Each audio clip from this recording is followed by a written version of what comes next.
Évidemment, on est à 3 jours du match Dortmund-PSG en demi-finale de Ligue des Champions. On surveillait donc de près le match de Dortmund aujourd'hui contre Leipzig. Ça se passait à Leipzig. Victoire 4-1 de Leipzig qui a pris donc 5 points d'avance sur Dortmund au classement. Leipzig 4e, Dortmund 5e.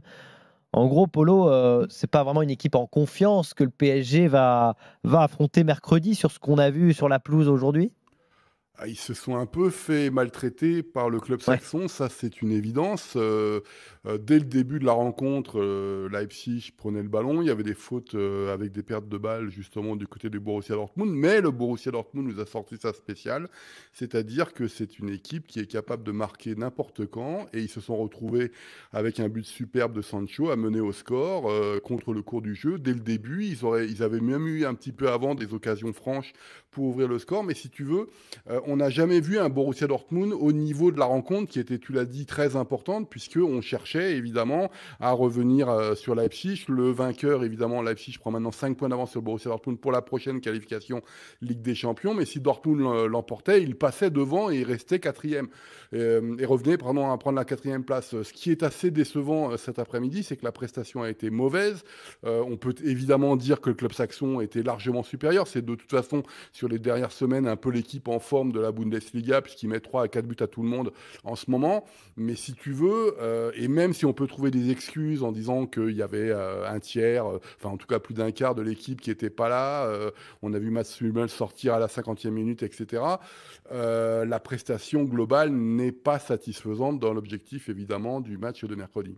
Ah oui, tu dis que Et la blessure, elle est grave? Non, non, apparemment ça va, mais le problème de Mats Hummels, c'est c'est l'un des meilleurs défenseurs de Bundesliga en ce moment, sauf qu'il a 35 ans, il est très très lent, quoi. Et il est peut-être dans une période qui n'est pas la meilleure, et le problème du Borussia Dortmund, et notamment défensivement, c'est lorsque Mats Hummels va bien, le Borussia va très bien aussi, et dès que Mats Hummels va un petit peu moins bien, et ben la défense du Borussia prend l'eau. Schlotterbeck n'arrive pas à se défaire, on va dire, de l'emprise, comme souvent dans les défenseurs centraux, il y en a un qui domine l'autre, et ben là, Schlotterbeck est encore jeune et n'arrive pas en fait à supplanter le fait d'un Mats Hummels qui a fait une prestation très très moyenne. Alors, on parle d'une déchirure douloureuse au tibia. Je sais pas, ça, c'est ce que dit Mais Edin Terzic. Terzic Ça vient d'être apparemment dit. réglé, donc ça devrait pas poser de problème. Voilà C'est ce la qu'a dit déclaration du Terzic, coach. ouais, Ouais. c'est ça, c'est Ouais. ça. Terzic a fait une déclaration. Ouais. Mais globalement, Il a juste déchiré son protège tibia, c'est ça? Visiblement, c'est un peu plus grave que ça. Non, non, mais c'était un peu délicat cette performance parce que globalement, il y a des joueurs qui ne sont pas au niveau, qui commencent à énerver tout le monde. On peut penser à Adeyemi, qui est plus un coureur de 100 mètres qu'un joueur de football. Ah. Donc D'accord. Füllkrug, il est là de temps en temps. Puis en plus, tu sais, Adeyemi, si je reviens sur Adeyemi, qui est un joueur qui est arrivé évidemment de Salzbourg, qui a été international allemand. Je dis a été parce qu'il peut toujours être appelé, mais pour l'instant, il ne l'est plus. Il fait une saison extrêmement moyenne. Et puis c'est surtout un peu le Leroy Sané du pauvre, c'est-à-dire que dès qu'il va pas bien, il a toujours la tête baissée, etc. Sauf qu'il n'a pas le talent de Leroy Sané, qui a un autre palmarès, etc. Et ça fait partie, encore une fois, de ces joueurs qui sont arrivés très jeunes en Bundesliga, dont on nous annonce Monts et Merveilles parce qu'il flambe avec Salzbourg, qui domine globalement le championnat autrichien. Mais dès qu'on passe dans un championnat de classe internationale comme la Bundesliga, c'est pas du tout la même chose. Et c'est pas normal, quoi, d'avoir ce genre de comportement. Alors oui, il manquait du monde parce que Chan et Madsen étaient suspendus. Oui, il y avait des blessés parce que Malen n'est pas là, il n'était même pas sur le banc. Zabitzer était sur le banc aussi parce qu'il a fait une infection cette semaine. Donc on devrait les récupérer évidemment contre Paris. Mais globalement, la prestation de ce soir, le message du Borussia, en tout cas, si on écoute Sébastien Kehl, le directeur sportif, c'est on oublie cette performance. Et maintenant, parce qu'il faut penser positif, c'est des trucs à la mode là, pour le match de mercredi. Mais globalement, ils n'étaient pas là ce soir, cet après-midi, dans une rencontre très très importante pour l'année prochaine en tout cas. Il vaut mieux pour le PSG affronter Dortmund que Leipzig, quoi, si je comprends bien. Sur la forme du moment, c'est très clair qu'il faut éviter le club saxon. Quoi. Sans rentrer dans les détails, évidemment, on t'écoute toujours avec beaucoup d'attention. Moi, voir Borussia Dortmund en demi-finale de la Champions League, après s'être séparé de Bellingham, sincèrement, je trouve ça extraordinaire. C'est extraordinaire, non pas sur les résultats qu'ils ont fait cette saison, parce que finalement, sur 10 rencontres, ils en ont remporté 5, 3 matchs nuls et 2 défaites, et les 2, c'est le pari lors du match de poule et le match moisi d'ailleurs du Borussia Dortmund à l'aller au parc, ils perdent 2-0, et puis la défaite 2-1 contre l'Atleti, mais quand tu vois les adversaires qu'ils ont rencontrés, excepté le PSV Eindhoven, ils ont quand même fait des sacrées performances cette saison.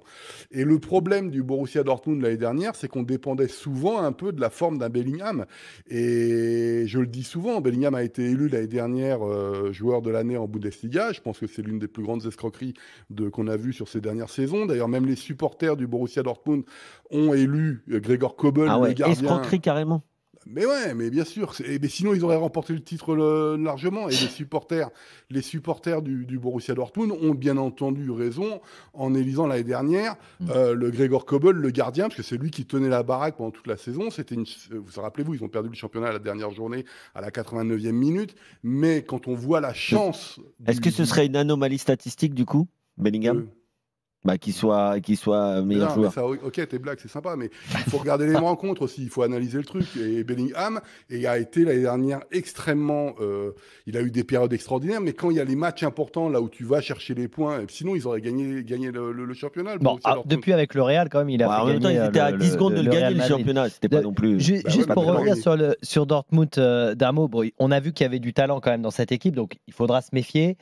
Sancho, c'est pareil, c'est des éclipses, quoi. Là, on a vu son but, il est magnifique. Pour le coup, la Sancho, je ne reprendrai pas Polo, je ne contredirai pas Polo. Mais il est magnifique, son but. Mais voilà, mais Brandt, c'est un joueur de talent aussi. Il y a du talent dans cette équipe de Dortmund. Donc, moi, je pense qu'il y a un secteur qui est très important. On le sait très bien, on connaît un peu le football. C'est le secteur défensif. Que ce soit au milieu, que ce soit devant, cette équipe de Dortmund, je la trouve très bonne. Sur le plan défensif, pour répondre au Dembélé, Mbappé, Barcola, Ramos, là sincèrement, je pense qu'ils sont en retrait. Je pense que ça sera compliqué. Effectivement, en plus, contrairement au Paris Saint-Germain qui est à des points d'avance, Dortmund joue sa place en Ligue des Champions la saison prochaine. Ils ont affronté Leverkusen et Leipzig. Autant je disais qu'ils n'étaient pas favoris forcément contre le Barça, et on l'a vu d'ailleurs qu'en tout cas à 11 contre 11 sur les deux matchs, c'était plutôt assez équilibré. Mais là, par contre, contre Dortmund, ils sont, je ne vais pas dire ultra, mais ils sont vraiment favoris. Mais surtout avec le deuxième match au Parc des Princes. Avec le deuxième match au Parc. Et Polo, comme tu es là, nous, alors honnêtement, on va dire des choses pour ceux qui nous écoutent, mais on était avec coach pour suivre ce match. Ça y est, on s'est passionné pour l'aventure du Bayer Leverkusen qui affrontait Stuttgart. C'était un choc de Bundesliga et ils ont encore fait le coup. Toujours invaincu, 46 matchs sans défaite, toutes compétitions confondues, avec un but à la 97e minute alors qu'ils étaient menés 2-0. Ouais, enfin, je comprends que ça plaise. C'est fou ce qui se passe. Il y a eu des arrêts de gardiens. Le Radecki fait des arrêts de fou. Stuttgart se rate aussi. Tu sais qu'ils vont perdre le premier match contre Marseille en finale de l'Europa League. Jamais les premiers, les Marseillais, qui vont faire tomber Bayer Leverkusen. C'est vrai que d'un côté... c'est toujours le pareil, le verre à moitié plein ou à moitié vide. Moi, ce que je constate, c'est que depuis le titre, et même un petit peu avant, il y a des alertes au Bayern Leverkusen, comme quoi c'est un petit peu moins bien dans le jeu. Et en fait, normal, la rencontre... Ouais, mais sauf qu'à la rigueur, je préférais qu'ils s'en prennent une grosse, tu vois, histoire de dire qu'on arrête de parler de cette série de 46 matchs. Oui, mais c'est ça qui les pousse à justement refuser la défaite. Tu le sens quand même dans le match. Non, moi je suis pas d'accord avec ça.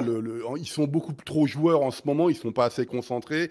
Stuttgart mène 2-0, Guirassy a l'occasion de mettre le troisième. Clairement. Et on n'en parle plus. Le problème, c'est que oui, le scénario fait que ça fait plaisir à tout le monde, les médias s'en emparent, etc., y compris en Allemagne. Mais si tu veux, moi ce qui m'intéresse, c'est que depuis quelques journées, mais y compris en Europa League, la première mi-temps contre West Ham a été la pire mi-temps de cette saison sous Xabi Alonso. Et tu sens que les joueurs ont plus forcément la tête à 100% aux objectifs, qui reste quand même une finale de Coupe d'Allemagne où ils seront évidemment largement favoris parce qu'ils vont jouer Kaiserslautern, une équipe de deuxième division. Et puis il y a jeudi un match super important qui est les deux matchs contre la Roma. Contre la Roma, je vais les regarder avec beaucoup d'attention. Mais je suis c'est pas que je suis déçu. Parce que si tu veux, moi j'ai pensé que c'est une forme de comique de répétition, quoi. Mais moi, ce qui m'intéresse, c'est la prestation globale de l'équipe, et elle est en train de baisser. Elle a un niveau et qui fait que ça lui permet de revenir à chaque fois. Donc c'est bien pour les statistiques, ça plaît à tout le monde, c'est marrant, etc. Mais moi, ce qui m'intéresse, c'est que je vois quand même une équipe qui est de plus en plus démobilisée, et il y a quand même encore des objectifs à aller chercher.